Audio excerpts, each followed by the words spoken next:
অনেকে আবার বক্তৃতাকে ভুল বুঝে আমাদেরকে ফোন করে কি বলে জানেন, ডক্টর জাকির নায়েক তো বলো দাড়ি কাটা জায়েজ। ডক্টর জাকির নায়েককে দেখেন আপনারা, এবার তো হজ করতে গিয়েছে আলহামদুলিল্লাহ, উনি কি দাড়ি কাটা বলে মনে হয়? কিন্তু কিছু করার নেই। কেন? ইবনে ওমর রাদিয়াল্লাহু তাআলা থেকে বর্ণিত হাদিস আছে একটা, কেউ যদি দাড়িকে এইখানে ধরে এক মুষ্টি রেখে নিচে কেটে দেয়, এটা জায়েজ। এটা কি জায়েজ। আর দাড়িকে ছেড়ে দেওয়া কোনো প্রশ্নই নাই।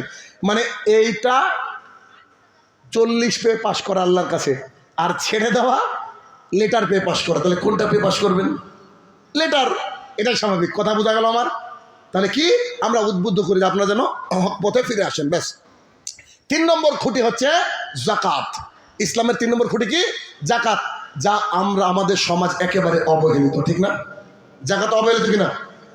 যাকাত মানুষ দেয় না। যাকাত